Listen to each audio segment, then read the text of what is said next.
Yeah, I'll react to that, sure. Hey guys. Albania time, World War One.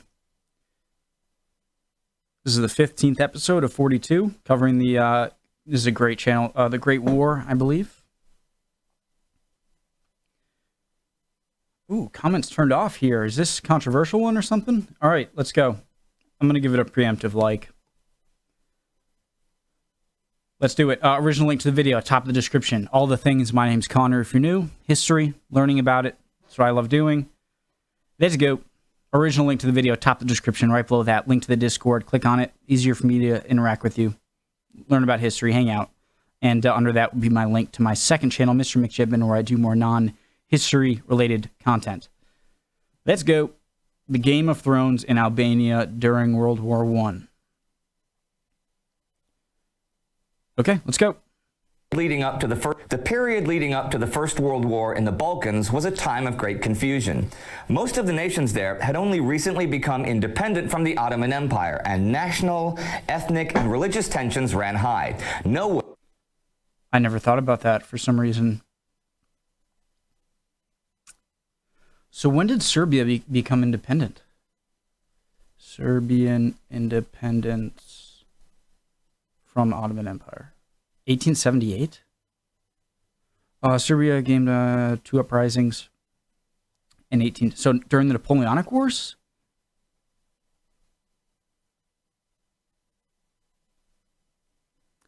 I guess they were sort of just out of the influence of Serbian-Turkish wars.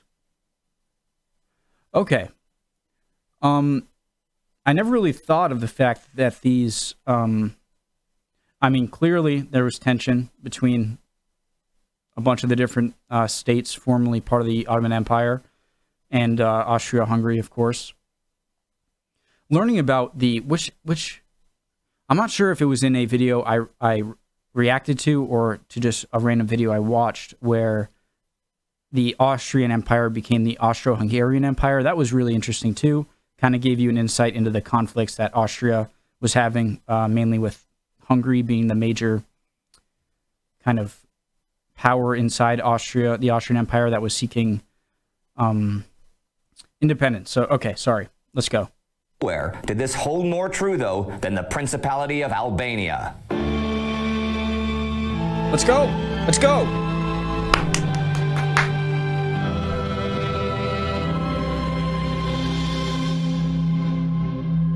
Let's go. I'm Indy Nidell. Hey, Indy. Welcome to a Great War special episode about Albania in World War I. Albania was actually the last of the Balkan nations to declare its independence from the Ottomans, but let's go back a bit. In the decades before the war, as countries like Serbia and Bulgaria were becoming independent themselves, Albania was in a precarious position. It had its own independence movement, but several of the other newly independent nations considered Albanian land theirs for the taking. Albania had, for the most part, fought alongside the Ottomans in the Russo-Turkish War of... Sorry, did it have something to do with the fact that they had access to the sea? And a lot of the new Balkan nations didn't have that and so wanted it. I could be wrong. 1877 and 78. And the Treaty of San Stefano after that had assigned Albanian land to Montenegro and Greece. As the new century began, Albanian demands for greater freedoms and rights began to cause frequent revolts. But when the First Balkan War erupted in 1912, Albania, still part of the Ottoman Empire, saw its cities and villages occupied in all directions by Serbs, Montenegrins, Greeks, and Bulgarians. This finally prompted the Albanian Declaration of Independence, November 28, 1912, which was immediately ignored by all of the occupying neighbors. But when the war ended in May 1913... So on Discord today, I was talking with some of you about how me watching the biographic on Wilhelm II was really solidifying an opinion of mine that if you were going to blame anyone, it would be Germany. But learning more and more about the Balkans and Austria-Hungary, especially, and the Ottoman Empire, I do definitely understand the memes now of, like, Germany joining like Germany with two noobs. I'm butchering. There was something funny I saw. Jesus, and it's amazing just how much more capable Germany was than its allies. Where there was France, the UK, Russia, three big capable nations going against them. Albanian independence was recognized, though under international control and with half of the lands that Albania had claimed. The Second Balkan War began a month later and ended in August with a strengthening of the Serbian position in the region and Serbian acquisition of Western Macedonia with a predominantly Albanian population.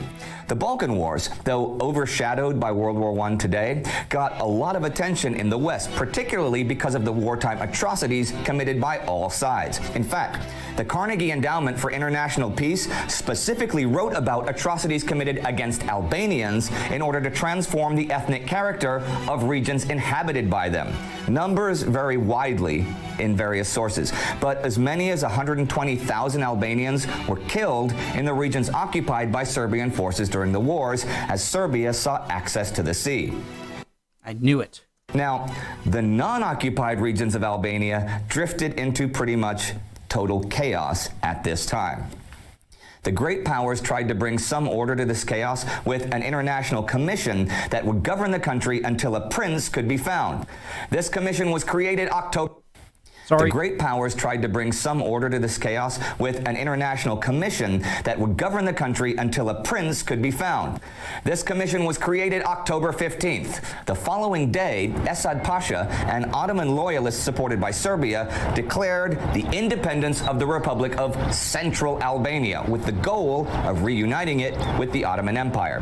He held this republic until February 1914. He agreed to step down under pressure from the great powers in exchange for a strong position in the government of Wilhelm II, a German officer and noble who had been finally chosen as Prince of Albania.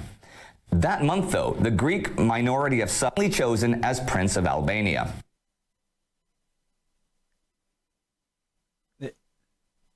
So like spikes and thorns all over it. So he's fresh from London and Berlin and Rome and Paris, Vienna. Okay, sorry. That month, though, the Greek noble who had been finally chosen as Prince of Albania. That month, though, the Greek minority of southern Albania, not wishing to be stuck in a country that was predominantly Muslim, declared the Republic of Northern Epirus, which included most of southern Albania. Wilhelm II arrived in Albania March 7, 1914, and tribal leaders pledged allegiance to him. He formed a government with Esad Pasha as Minister of War and signed the Corfu Protocol, which gave the rebellious Greek minority autonomy within Albania. Then he began making reforms, such as separating church and state, which were hugely unpopular with the people. In addition, Islamists viewed him as a crusader. The prince, for his part, accused Esad Pasha of double service and conspiracy and had him arrested and taken to Italy. Within days, Central Albania was in insurrection. By the time... It's a hell of an outfit. Look at that. That's nice. Central Albania was in insurrection. By the time the First World War broke out, Wilhelm had lost control of most of the country. In addition, the Austro-Hungarian Empire demanded he send troops to fight for them, and when he refused, the financial aid he'd been receiving from the empire was cut off. Wilhelm would leave the country September 3rd, 1914, eventually joining the German... My birthday. Not 1914, but... would leave the country September 3rd, 1914, eventually joining the German army on the Eastern Front, which was apparently more pleasant than remaining in Albania. So, power vacuum. Esad Pasha returned from Italy and made a deal with Serbian Prime Minister Nikola Pasic that ceded mostly Christian northern Albania to Serbia in exchange for financial aid and military support. Esad took over central Albania with little resistance. Meanwhile, Greek Prime Minister Venizelos made a deal with British Foreign Secretary Edward Grey that allowed Greece to officially invade southern Albania. Shortly after that, Muslim leaders in central Albania rose up against Esad Pasha, and by late November, he was surrounded in the capital, Durazzo. He was rescued by Italian warships, and indeed Italy invaded Valona in December and soon took control of most of the coast from Valona to Durazzo. No major European power. One of the big things now that I'm not clear on is Italy. In terms of just learning about the build-up to World War I. I need to learn about the unification. I know there were wars in the 1800s. I very much am ready to learn about that. And after finishing that 3-episode series on the Byzantine Empire from Overly Sarcastic Productions, I feel like I'm ready to learn about the Ottoman Empire as well, so that I can really think about World War I and its causes and effects in a educated manner. Protested this invasion because at this time, both sides wanted Italy to join them in the First World War. While in the north, the Cossacks fought a guerrilla war against the Serbs. In April 1915, the Pact of London was signed that brought Italy into the war. The pact gave Italy a protectorate of most of Albania, southern Albania to Greece, and northern Albania to Serbia and Montenegro. By the end of June, northern Albania had been occupied, though the Albanians resisted the invasion and there was some fierce fighting.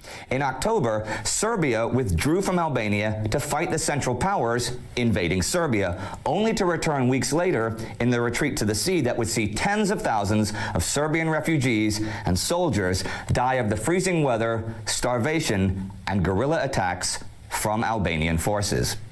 Soon, Austria and Poor kid he's holding there. Guerrilla attacks from Albanian forces. Soon, Austria-Hungary controlled all of northern Albania, and the future King Zog of Albania, history's heaviest smoker, I'm not kidding, look him up, King Zog of Albania, the only modern monarch to ever pull out his own gun and return fire on would-be assassins, true story, joined them in taking Durazzo. He's like Andrew Jackson. Many Albanians viewed the Austrians as saviors, but that took a real blow in April 1916 when the Austrians... I know I'm simplifying that comparison. It's just they both kind of attacked would-be assassins. ...ordered the Albanians to surrender all weapons. I gotta shut up, I'm sorry. When the Austrians ordered the Albanians to surrender all weapons.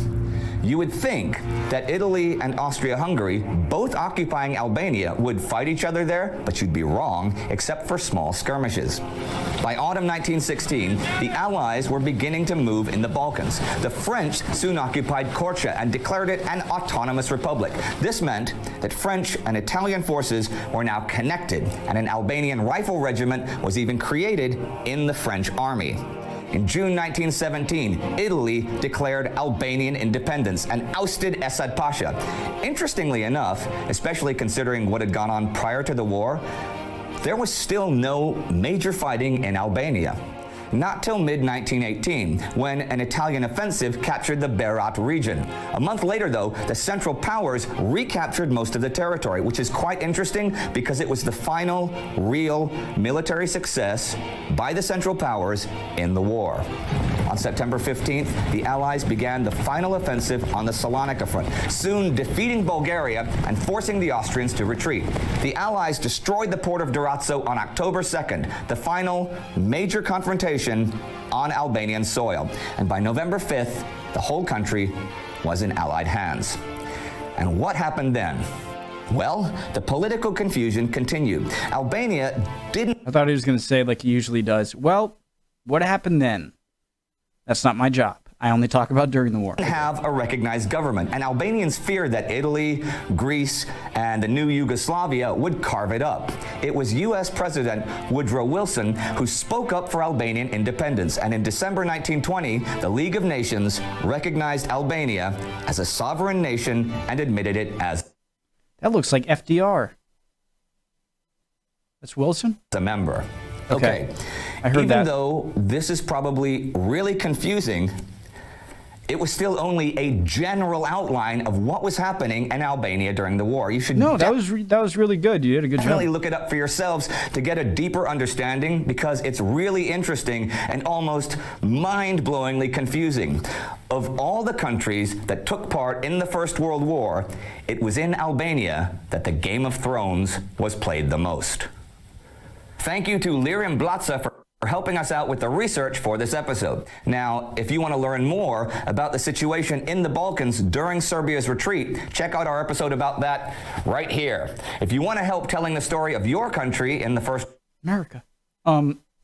So, let me get this straight. Tell me if I'm wrong. So, Albania was one of many, I think the last to kind of pop up out of the Ottoman Empire and last to declare independence. They couldn't really do much. There was a lot of... This is where I'm not sure if I follow enough. But was it just they gave up? Or... So the north was going to be conquered by Serbia, the south by Greece, and the middle was this kind of no man's land where a lot of Muslim population was, and they overthrew the person there. That area ended up being taken by Italy. And in the meantime, in the next few years, there wasn't much fighting. Very interesting. And you can see it, Serbia. So I thought there would be a few more that didn't have sea access. So Serbia was the only landlocked country that was made here. Okay. Good video. Awesome. Next one is Hungary, and then Russia, and then Britain, or British India, Portugal. First American shot. Go on. Anyways, next one coming soon, guys. Hope you're doing well. If not, you'll be good soon. Don't worry. See ya.